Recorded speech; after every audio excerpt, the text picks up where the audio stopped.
It's been 3 years since any major design changes have been made on both the Legacy and Outback. For 2018, both models have gone through a mid-cycle refresh, nothing major, mostly cosmetic on the exterior but with some nice additions on the inside. Both models get an updated open lower front hexagonal grille that gives them a more aggressive look and stance. New LED daytime running lights now come as standard, with new halogen and steering responsive headlights being available in the higher trim levels. At the back, the LED turn lamps now illuminate uniformly, increasing visibility, all models except 2.5i. Also, the rear bumper now has a more solid and aggressive look, with the 3.6R models getting a two-tone rear bumper with diffuser and integrated dual exhaust for a more sporty appearance. Newly redesigned wing mirrors have been added to reduce wind noise and increase aerodynamics. There have been 2 new color changes to the Legacy and 3 to the Outback, but to be honest, it is more of a shade and name change than a dramatic new color. The Legacy has a new 17-inch wheel on the 2.5i added, with the Outback getting a new 18-inch wheel on the 2.5i Limited and 3.6R Limited. Some of the most noticeable changes have taken place in the inside, with a redesigned steering wheel and real stitching being added to the dashboard and door panels on the upper trim levels. The improved climate controls have now been incorporated into the same module as the infotainment screen in the dash, and the USB ports have been added to the rear center console as well. The infotainment system has had some upgrades as well, with Apple CarPlay and Android Auto being added as a standard feature. It now offers better connectivity with updated hardware features and technologies. It still comes with the choice of a 6.5-inch or an 8.5-inch screen in the upper trim levels. Both models still come with the choice of the 2.5-liter 4-cylinder boxer engine that now meets partial zero-emission vehicle standards, that pushes out 175 horsepower and 174 pounds-per-foot of torque, or the 3.6-liter 6-cylinder boxer engine that produces 256 horsepower and 247 pounds-per-foot of torque. Both are matched to a Lean-Artronic continuously variable transmission, with the 2.5i now coming with a new 7-speed manual mode. Unfortunately, due to low sales volume, Subaru has discontinued the manual gearbox. This will upset some, but with sales volumes below 4% it does make economic sense. I was given the opportunity to drive both models on a road route and track environment, as well as take the Outback on an off-road track. On the road routes, both handled nicely. The only real difference I could feel between the 2.5i and the 3.6R engines was at the low end, where the 3.6R seemed a little more agile in acceleration, but both performed admirably when up to speed. I did notice a big difference in cabin noise, or lack of. Subaru has added dual-pane front windows as standard that do make a difference when on rough and bumpy roads. The ride is smooth and comfortable, and with the seats adding support without being hard. On the track, the 2.5i does feel heavy and when stomping the pedal, and does take some time to get up to speed, especially in the Outback. The 3.6R seemed a bit keener on getting up to pace, but neither are pretending to be race cars. They leave that to their much sprightlier cousins, the BRZ and WRX. I was surprised at how well both handled. The steering was precise and controlled, especially when pushing it hard into corners.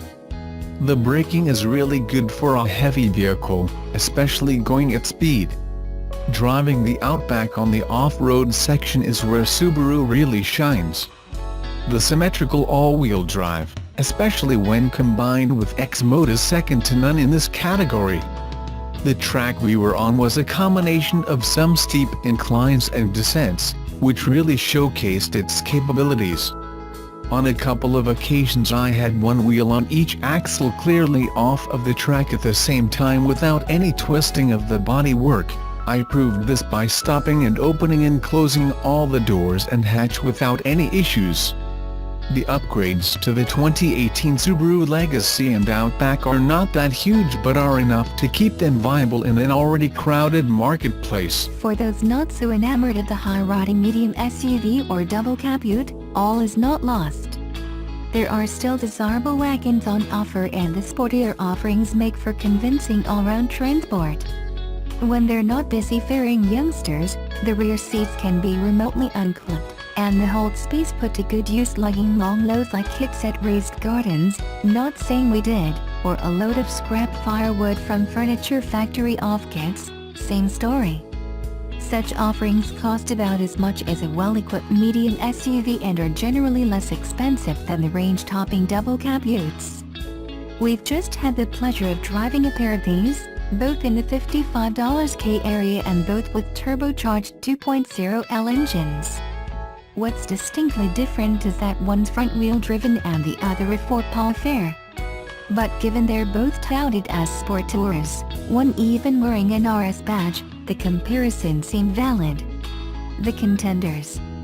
In one corner, from the European juggernaut that is the VW Group, or more specifically the Czech carmaker Skoda, we have the Ford-lifted Octavia RS wagon, powered by a 169 kilowatts engine, up 7 kilowatts on its predecessor, that you might also find under the bonnet of the ever-popular Golf GTI. That's hooked up to a 6-speed twin-clutch transmission and offers all sorts of driving strategies, with paddles for the control freaks, and 5 driving modes. While none changes suspension tune, the modes alter engine responsiveness, steering heft, and even exhaust note. On Sport, the sound enhancer delivers, and it's never overdone, so we just left it like that. There are also separate D and S settings for the transmission, so you can alternate between sport and drive. In the other corner simmers Subaru's refreshed Levorg.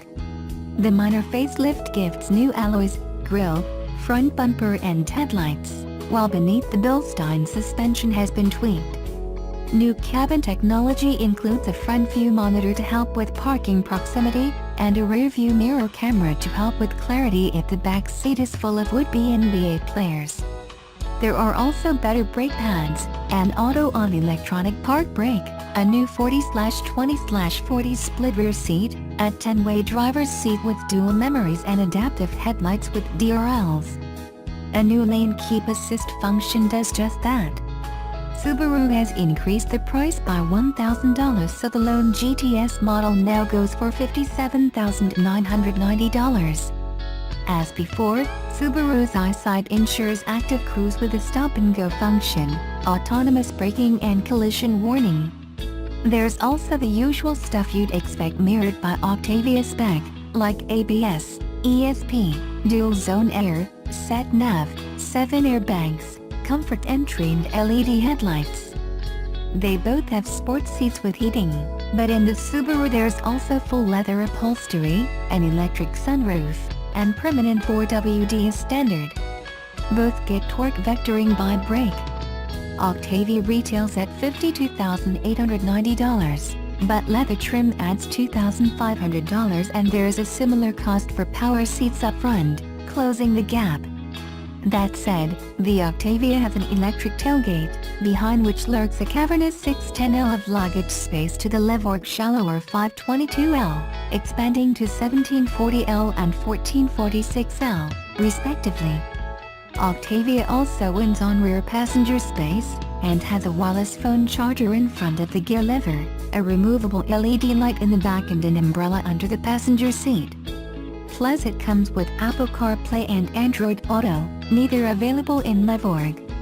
Aside from the slight size disparity between these two, the Skoda is taller, longer and wider than the Levorg. The other notable difference is that the Subaru uses a CVT, or Lineartronic in Subaru speak. These devices are increasingly sophisticated. Depending on the mode chosen, it works as a 6-speed auto or an 8-speed manual. Aesthetically, neither would be contenders in a body-beautiful 2017 competition, but then both Subaru and Skoda tend to go their own way in a styling sense. It's a case of function over form for the Skoda. You don't achieve gobs of load and passenger space by creating a hunkered form more along the lines of the Levorg. Not that it sets any new style trends either, its gaping letterbox intake slot is about as modern as Fast Post. On the safety front, they're both brimming with the latest active assets and are ANCAP 5-star crash rated. The experience. We drove both of these mainly in dry conditions, a miracle given spring conditions in Outland. In the wet, the front-wheel drive Octavia can light up the fronts, but it's much less noticeable in the dry, except when using launch control. With less slip we managed better times without. Skoda quotes 6.8 seconds and the best of just under 6.5 seconds means Octavia is nipping at the heels of VW's GTI.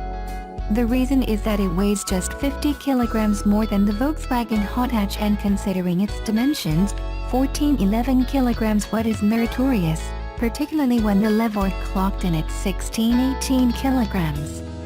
It really needs its extra 28 kilowatts and AWD to compensate, and even then is pipped, barely, by the RS. All credit to the CVT then, but the overtaking time tells a full performance story, and here the Octavia ruled, an overtake done and dusted in just 3.8 seconds to the Levorg's 4.3 seconds. With torque peaks of 350 Nm for both, that weight advantage pays big dividends. As it is for the stopping figures, which also went the way of the Skoda by 3M, but then we've always found the Potenza's numerically good on the braking front. Uprated brakes on the RS contribute.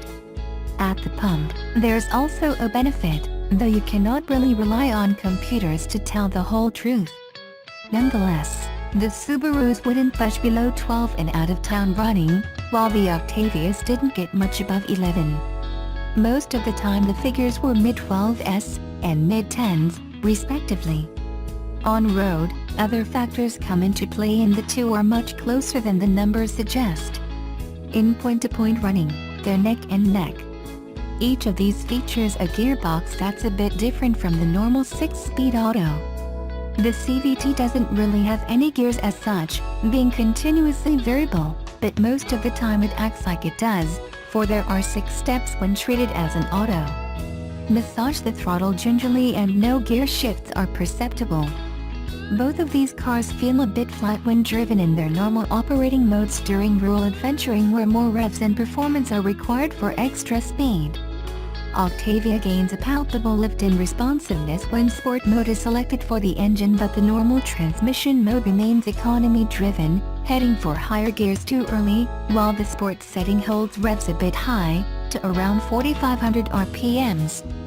Paddles therefore come in handy. Compared with the intuitive operation of the Octavia modes, the SI and Sport Sharp buttons on the Levorg steering wheel initially seem weird, but they actually work better once mastered. Switching between normal, amped and a middling torque curve pretty much sorts every open road eventuality, and the buttons are readily accessible. The fact we use the paddles much less suggests the CVT works well. That it even compares with the instantaneous shift nature of the DSG box is quite something. Let's simply say there are good workarounds to make both effective, but the Subaru solution is simpler. Dirty dancing. We drove the Octavia first and were impressed with how it handled our reference drive loop. Suspension isn't adaptive, though for $2,500 you can make it so. We probably wouldn't bother, as spring and damper rates are well chosen for the type of work it will be doing.